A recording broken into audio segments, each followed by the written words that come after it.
नवीन film येते जुनं furniture. आपण बऱ्याच वेळा बोलतो की जुनं झालं की ते आपण टाकून द्यायचं असतं. पण एक अशीही म्हण आहे जुनं ते सोनं. त्या फिल्मबद्दल तुम्ही काय सांगाल सर? ॲक्च्युली मी इथे सत्कार करायला आलो होतो सडनली सिनेमाचा विषय. सर चान्स मिळाला ना सर. नाही पण मुद्दाम ते जुनं फर्निचर असं नाव ठेवलं आहे कारण नॉर्मली आज तुम्ही जुन्या बाजारात गेलात तर नवीन फर्निचरपेक्षा जुन्या फर्निचरला भाव जास्त आहे, किंमत. तर ती आपण ओळखावी. म्हणजे आपले जे काही बुजुर्ग आहेत, आई वडील आहेत, आजी आजोबा आहेत, त्यांना व्हॅल्यू करणं खूप गरजेचं आहे. करेक्ट.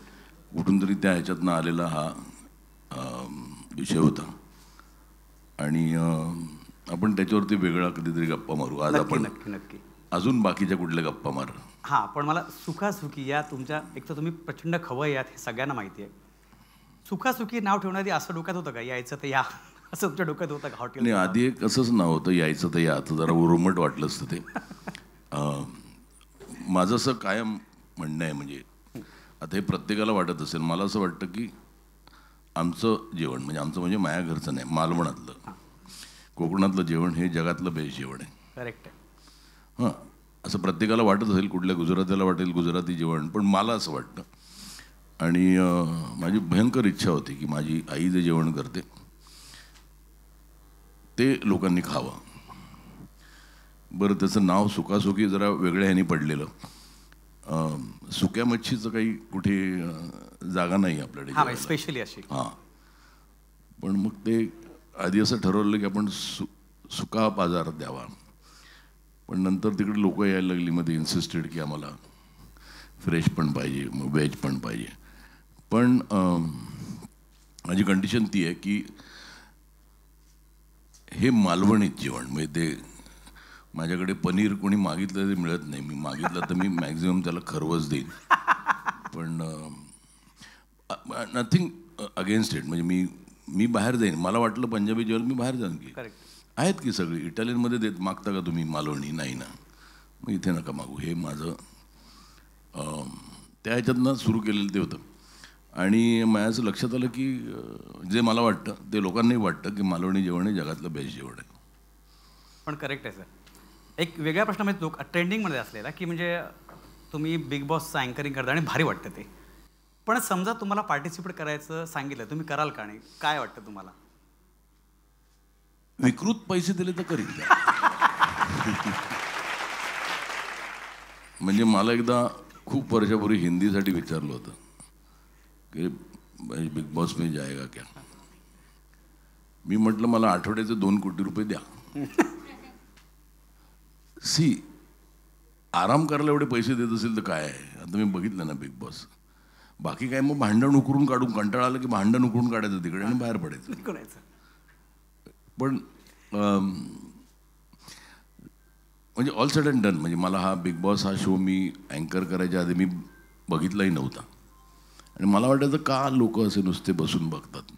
पण माझ्यानंतर लक्षात आलं की तिथे राहणं म्हणजे इट्स दिव्य आहे. ती तुमच्या पेशन्सची, तुमच्या सायकोलॉजीची परीक्षा आहे ती. आणि मला नाही वाटत मी फार टिकेन तिथे.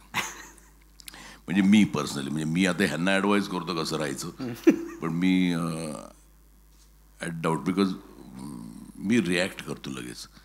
तिथे पेशन्स हा सगळ्यात मोठा वर्च्यू आहे त्यात तिकडे राहायचं. म्हणजे कारण तो गेमच ज्यांनी डिवाईज केला त्याने इतकं ब्रिलियंट डिवाईज केलं की 4 माणसं एकत्र आणली, त्याच्यात 2 ग्रुप पाडले की ऑटोमॅटिकली तिथे राडे सुरू होतात. आणि त्या राड्यात तुम्ही कसे निभावता. आणि I will be the last person तिकडे माझा टिकाव होईल. सर, वास्तव फिल्मने अक्षरशः इतिहास रचला. पण समजा वास्तव फिल्म मराठीत करायची ठरली तर तुमच्या डोक्यात असं कोणी मराठी अभिनेता आहे का याला घेऊन वास्तव फिल्म करायला हवी? मराठीत खूप असं नट आहेत, म्हणजे मला चॉईस असेल तिथे. ओके. म्हणजे मी मराठी म्हणून नाही, पण आज तुम्ही आता सध्या मी जे बघतोय हिंदीमध्ये पण खूप मराठी लोकांना घेतात. एक तर त्यांचा बेस स्ट्रॉंग आहे. म्हणजे मला वाटतं की थिएटरचं कल्चर कुठे असेल तर ते महाराष्ट्रात आहे, त्याच्या खालोखाल कुठे असेल तर ते थोडं गुजरातीत आहे आणि बंगालीत आहे. बरोबर. त्यामुळे ना एक मला एक ट्रेंड ॲक्टर मिळतो मराठीत. म्हणजे आज काही म्हणू की आज खूप वर्षांनी गुजरातीतला एक तो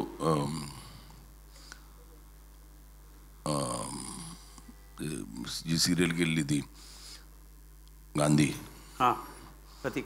प्रतीक गांधी, हा मी कळतो ह्याला बघितलं थिएटर केलं असावं. हो.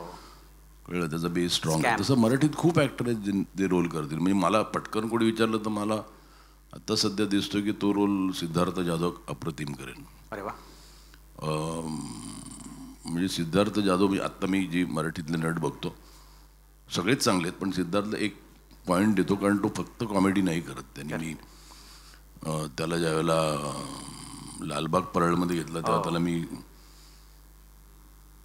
मला सगळे म्हणत होते रिस्क आहे, तो कॉमेडी नाही, तो कसा रोल करेल, थोडासा इंटेन्स आहे, पण तो खूप चांगला नट आहे. बाकी खूप आहेत. ललित प्रभाकर आहे चांगला नट, अंशुमन विचारे आहे एक नट. पण मला घेतलं नाही सर तुम्ही कधी. वास्तव परत बनवलं नाही ना मी, परत बनवलं तर.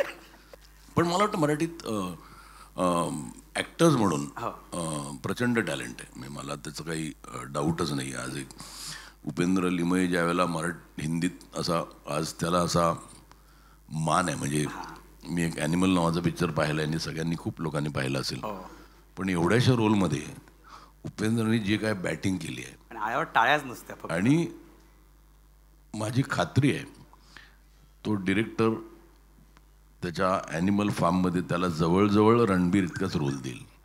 करेक्ट आहे. पण तो आणि ते कॅरेक्टर इतकं सुपर्ब वर्क झालं. खूप लोक आहेत आपल्या मराठीतले हल्ली जे आपला मार्क सोडत आहेत. म्हणजे आज सई तामणकर आपला एक मार्क सोडते, पिक्चरमध्ये काम करते तेव्हा. आज प्रिया बापट सिटी ऑफ ड्रीम्समध्ये आपला मार्क सोडते.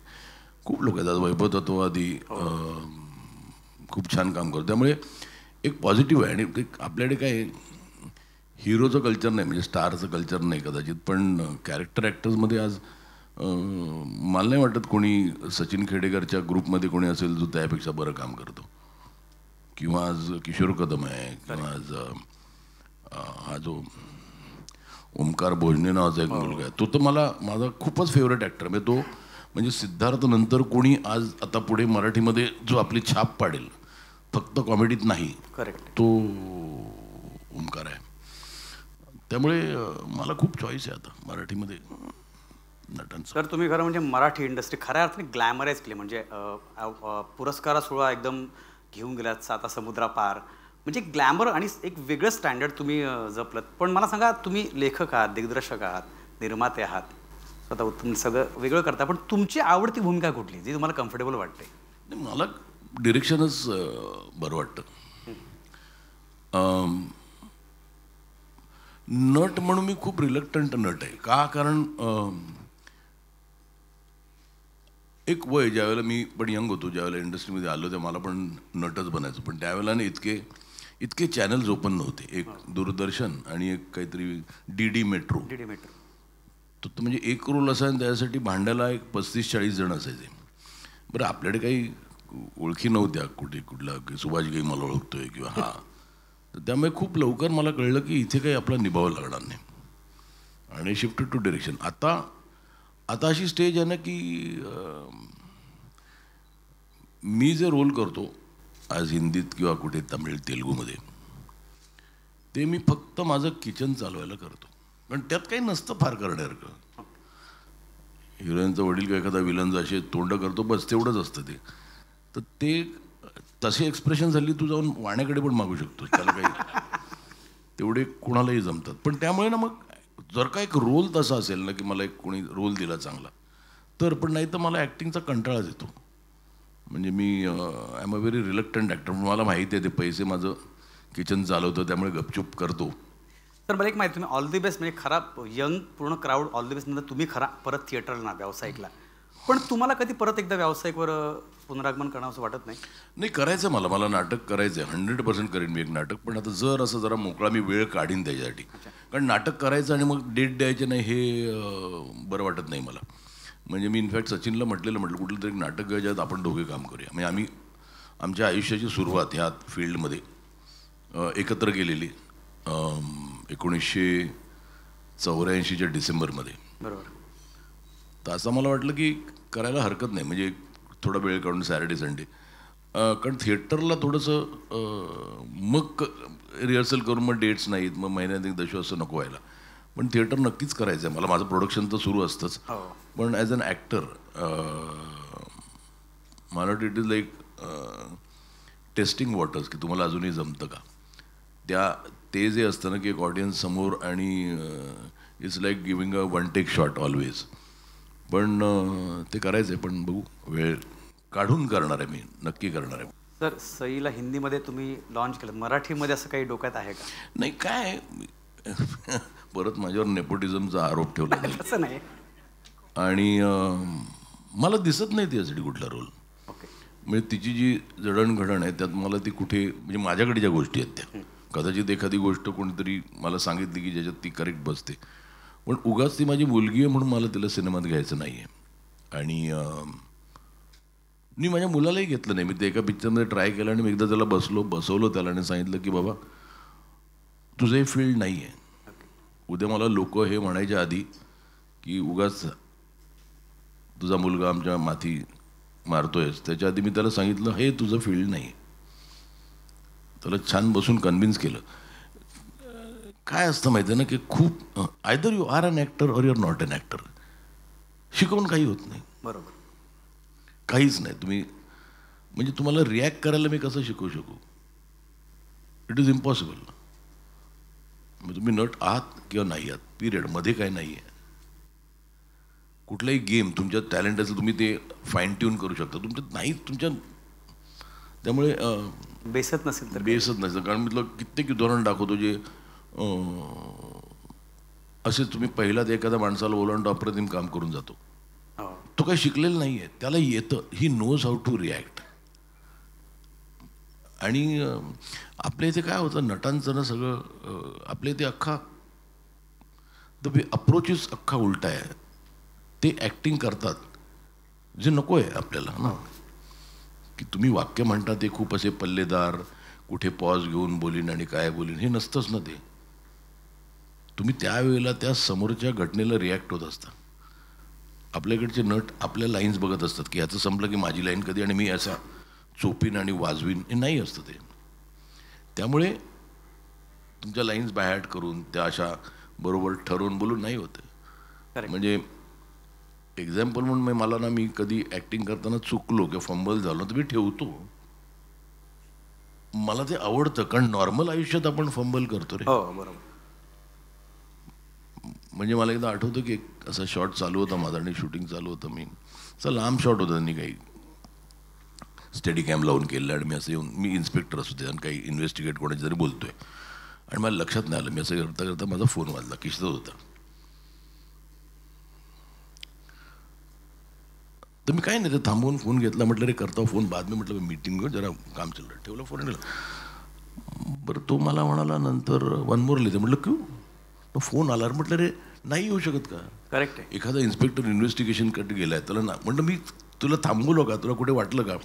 तर ह्या गोष्टींना आपण खूप टाळतो. म्हणजे आता या जुनं फर्निचरमध्ये ते कसं, मी त्या एक कोर्टचा सिक्वेन्स होता ज्याच्यात एक अमाऊंट आहे, ती मला बोलायची होती 3,72,72,72 लाख असं अमाऊंट होती. आणि तिकडे मी होतं आणि म्हटलं माझी दुसरी अमाऊंट आहे 3 लाख. मी नाही थांबलो. मी म्हटलं 3 लाख, सॉरी 3 कोटी. So it looks natural. माणूस नॉर्मल आयुष्यात हे करू शकतो. तर मला कोणीतरी पडला किंवा ना सेटवर, मला ते आवडतं, मी ठेवतो ते. त्यामुळे ना आपल्या इथे ना ॲक्टिंग असं त्या एका चौकटीत बांधलेली झाली, तसं नाही आहे ते. म्हणजे तो फ्लो असणं गरजेचं. आपल्या ते ऐकत नाही कोणी. आपल्या ते प्रत्येक जण आपल्या लाईन्स, तो फक्त हे ऐकत असतो की क्यू माझा, हे संपलं की माझं वाक्य आहे. तुम्ही ऐकलत ना मन देऊन, तर तुमचं ऑटोमॅटिकली तुम्ही ॲक्टर बनता चांगले, कारण तुम्ही त्याच्या वाक्याला रिॲक्ट करता. बरोबर. तर ते असं खूप काय काय म्हणजे मला. तर एक म्हणजे एक ॲक्टर म्हणून विचारतो, आता वेबसिरीजचा भरपूर मोठा ट्रेंड चालू आहे, भरपूर OTT प्लॅटफॉर्म्स आहेत. तुम्ही त्या ह्याच्यामध्ये आपलं मराठी चित्रपटाचं भविष्य कुठे बघता? म्हणजे काय वाटतं तुम्हाला की वाहून जाईल काय कसं काय? नाही, असं काय नाही आहे. आता का हिंदी पिक्चरचं पण OTT बघणारा काय असं नाही ठरवत नाही की मी मराठी बघणार नाही, फक्त हिंदी बघेन आणि OTT बघेन. सी द प्रॉब्लेम इज ना की आपण ना एका वेगळ्या जिओग्राफिकल झोनमध्ये होतो. आपण सगळ्यात मोठं मराठीचा सगळ्यात मोठा प्रॉब्लेम काय आहे की आपण एका अशा राष्ट्रात आहोत, महाराष्ट्रात, जिथे सगळे हिंदी बोलतात, जिथे सगळ्यांना हिंदी कळतं. बरोबर. हा ॲडव्हान्टेज का डिसॲडव्हान्टेज तो आपण ठरवायचा. आज मी साऊथला जिथे काम करतो तिकडे मला त्यांच्याशी कम्युनिकेशन करण्याचा प्रॉब्लेम होतो. मी हिंदीत नाही बोलू शकत, नाही मराठीत फक्त इंग्लिश. पण ते इंग्लिशही फार बोलत नाहीत. They are very proud of their own language. हे आपल्या इथे काय झालं, असं नाही की आपण आपल्याला गर्व नाही आपल्या भाषेचा, पण आपण एकच राष्ट्र आहे असं यांनी एक्सेप्ट केलं आहे की हिंदी ही राष्ट्रभाषा आहे. त्यामुळे आपल्याला स्ट्रेट कॉम्पिटिशन हिंदीशी आहे. बरं, कॉम्पिटिशन पण अशी आहे की आपण डेव्हिड वर्सेस गोलायत आहे. म्हणजे आपण 100 कोटी वर्सेस 3 कोटी अशी कॉम्पिटिशन आहे. तर ते जोपर्यंत ते होत नाही ना की मराठी सिनेमा आता तेलुगूवाल्यांनी काय केलं, डब करून त्यांना एक्सेप्ट करायला लागले. तर ती जेव्हा स्टेज येईल की मराठी सिनेमे पण हिंदीत डब करून एक्सेप्ट केले जातील ना, कंटेंट वाईज आपण कुठेच मागे नाही होत. आपण आणि मराठी आणि मल्याळम हे कंटेंटमध्ये फोरफ्रंटमध्ये आहेत. आपल्याला फक्त ती कॉन्फिडन्स पाहिजे की आपण करा हिंदीत डब आणि आपण होईल की एक्सेप्ट, का नाही होणार. आज एक 12th फेल नावाचा पिक्चर जेव्हा चालतो तर मला खूप बरं वाटतं, कारण त्यात कुठला स्टार नाही, काही नाही, कंटेंटवर चालतं. कंटेंट चालतोय. आणि OTTचं काय होणार आहे आता, म्हणजे OTTचा एक जो भाऊ आहे ना, लोकांना काय 140 करोडची आपली जनता आहे, तिकडे लोकांना ह्या चॅनल्सना वाटलेलं 140 करोड, आपण जायचं तिकडे आणि खूप पैसे कमवायचे. मला माहीत नाही किती लोकांना माहिती आहे, पण ह्या देशातले 2% पण OTTला सबस्क्राईब करत नाहीत. त्यामुळे ह्यांचा फुगा होता ना की एवढं करणं, तसं नाही होत ना. आपल्याकडे अर्ध्याधिक पॉप्युलेशन अजूनही केबल आणि चॅनेलवरच आहे. त्यामुळे त्याला फार भिवू नये असं मला वाटतं. फक्त प्रॉब्लेम हा झाला आहे आता की आज तो जो घरी बसतोय, तो चॅनलवर बघतोय, OTTवर बघतोय किंवा काही जो बघतोय कंटेंट, त्याला आज जगातला कंटेंट दिसतोय घर बसल्या. त्याला आज फ्रेंच सिनेमा दिसतोय, त्याला जर्मन सिनेमा दिसतोय, त्याला इराणियन सिनेमा दिसतोय, त्याला तमिळ, तेलुगू, इंग्लिश सगळं दिसतंय. त्या माणसाला त्या घराच्या कम्फर्टमधनं बाहेर काढून मी थिएटरमध्ये आणायला माझ्याकडे काय वेगळं आहे. त्यामुळे आज सिनेमाला मला एक चांगल्या स्पेसमध्ये पण आहे, कारण तुम्हाला एक वेगळा कंटेंट मिळायचं आता होप्स आहेत. बरोबर. त्यामुळे आता सिनेमा करायचा तर तो लोकांना ते कंपेल झाले पाहिजे की बाहेर चला आपण थिएटरमध्ये जाऊन बघू. नाही तर काय, त्यांनी सगळंच बघितलं आहे की एक सामारा पिक्चर सॉलिड ॲक्शन आहे, तो म्हणेल मी बघितलं आहे, हॉलिवूडची ॲक्शन बघितली. त्यामुळे I feel it is in a good space, कारण आता जरा वेगळ्या सिनेमांना एक प्लॅटफॉर्म मिळेल. करेक्ट. कारण नाहीतर मी बघतो की याच्यावरती सगळं. एक शेवटचा प्रश्न बघता आपण, तुमचं आणि सलमान खानची मैत्री किती जगाला माहिती आहे. तुम्हाला असं कधी वाटतं की त्याला आपण मराठीमध्ये आणू किंवा ते येतील? नाही, पण काय हाच प्रॉब्लेम आहे ना आपला.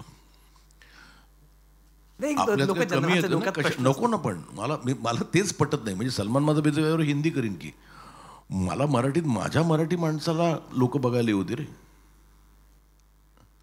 बरं, असा कुठला नट आपल्याकडे नाही आहे जो सलमान इतकं चांगलं काम नाही. सलमानला मी हिंदीत घेईन की.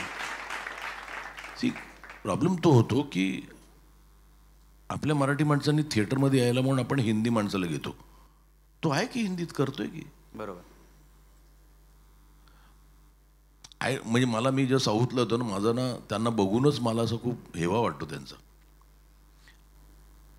आज तमिळ आणि तेलुगू पिक्चर डब केलेले ऑल ओव्हर इंडिया बघतात, जगात बघतात. पण हिंदी पिक्चर तमिळ आणि तेलुगूमध्ये डब केलेले ते बघत नाहीत. बघतच नाहीत. ते म्हणतात आम्ही आमच्या हिरोचे बघू. तेवढ्या आपल्याकडे त्यांचा 20% देखील आला ना, आता मराठी सिनेमा आज खूप पुढे जाईल. ते हळूहळू होईल, बघू, आपण करू, ट्राय करू काहीतरी. सर, खरं म्हणजे आमच्यासाठी तुम्ही नेहमी प्रेरणात कायम राहाल. कारण माझ्या मते, मी तर खूपच लहान आहे, परंतु जे ग्लॅमर आणि ग्रँजर मराठीत असायला हवं होतं. पूर्वी होतंच, पण नंतर जे आलं ते केवळ तुमच्यामुळे आलं. नाही, ग्रँजर मला नाही आणता बाजू, कारण काय त्याच्यासाठी पैसा लागतो. माणसांनी सगळी सोंग आणलेली चालतात की मी खूप शिकलो आहे. कोण काय प्रूफ नाही मागत. मी आज खूप पैसेवाला आहे एवढं कोणी म्हणू शकत नाही. तो म्हणाले एक चहा पाच, तर म्हणते नाही आज नको उद्या म्हणू शकत नाही. त्यामुळे आज कसं आहे, मला एक्झाम्पल सांगायचं वाटतं की कन्नडा सिनेमा हा पण, ह्याची पण स्थिती मराठी सिनेमासारखीच होती. कन्नडा बघायचे नाही, तिकडे पण तमिळ तेलुगू बघायचे, हिंदी बघायचे. आज तिकडे कुठेतरी एका माणसाच्या डोक्यातनं कल्पना आली की आपण एक कन्नडा सिनेमा 40 कोटीचा करूया. आणि त्यांनी कन्नड इंडस्ट्री तेवढ्यात त्याच्या एका कॉन्फिडन्सनी अख्खी कन्नडा इंडस्ट्री उठली. खरं. त्यांनी कुठला तो KGF केला. पिक्चर कसा होता मला म्हणायचं नाही आहे ते, पण तो चालला. मग त्याचा KGF 2 चालला. आज कन्नडा इंडस्ट्री अख्खीच्या अख्खी आज त्या लेवलला गेली आहे. त्यांचं ॲव्हरेज पिक्चरचं बजेट त्यांचं पण 3-3.5 होतं, ते आता ॲव्हरेज त्यांचं जो होतं 10-15 झालं. त्यामुळे इथे एक दिवस कोणतरी असं येईल मराठी ज्याला माज आहे. मला पण माज आहे, पण माझ्याकडे तेवढे पैसे नाही आहेत. पण तेवढे पैसे टाकणारा कोणतरी येईल ना ज्यावेळेला, आणि तो दाखवेल ना की येतात लोक पिक्चर बघायला. त्या पिक्चरचं ग्रँजर बघून आले ना, मग एक माणूस मग दुसरा दजावेल आणि मग मराठी इंडस्ट्री. सर पण तुम्ही सांगता एक माणूस येईल ना, तुम्ही आहात, मला असं वाटतं तुम्ही आहात आणि तुमचं बघून सगळं चाललंय. पैसे दे सर, मला कामाला घ्या. प्रॉब्लेम तो आहे. मी म्हटलं ना, मी काही सोंग आणू शकतो. मला पण करायचं रे, मला पण एक 100 कोटीचा मराठी सिनेमा करायचा आहे. मराठी करायचा, तो हिंदीत डब करायचा आणि दाखवायचा आहे. म्हणजे कसं असतं की आज मला एकाने विचारलं की तू मराठी, मग मी करतो तर मी हिंदीत पण का नाही करत. तर मी म्हटलं आपण तो कंटारा नावाचा पिक्चर ते कन्नडामध्ये बोललेलं आहे, ते आपण हिंदी डबिंग ऐकलं ना, मग मराठी का नाही. कारण निदान मराठी आणि हिंदी जवळ तरी आहेत लँग्वेजेस. त्यामुळे ते लिप जरा तरी ठीक मॅच होतील. पण हे दाखवत आहेत. म्हणजे आज बाहुबली, मला राजमौलीचा आदर आहे, कारण त्यांनी हिंदीत केला नाही, तो डब केला. बघा गपचूप. तसं आपण म्हणायला पाहिजे, बघा गपचूप हिंदीत. करेक्ट आहे. तर आता एक शेवटचा, तो म्हणजे महत्त्वाचा प्रश्न. तू शेवटचा करत सेकंडला, थर्डलाच, फोर्थलाच झालं. पोट भरत नाही ना सर. मेधाताई आणि तुम्ही दोघांबद्दल एका वाक्यात तुम्ही काय सांगाल? कारण आयुष्य तुमचं म्हणजे फारच फ्लेश आहे, सगळं छान आहे. काय सांगाल तुम्ही एका वाक्यात? काही नाही, आम्ही आता नाव know each other for a long time. म्हणजे आईमध्ये त्यांनी काम केलं 94. जवळजवळ झाली की आता 30 वर्षाच्या वरती ओळखतो. आणि आय डोंट नो, म्हणजे मी ती आहे म्हणून मी आहे. आणि वाईस वर्षा. पण ते पण खरं आहे. खरंच थँक्यू, खूप छान वाटलं. आणि खरं एवढ्या वेळ मिळाला हे आमचं नशीब. तर महेश सरांसाठी जोरदार टाळ्या झाल्या पाहिजे. थँक्यू.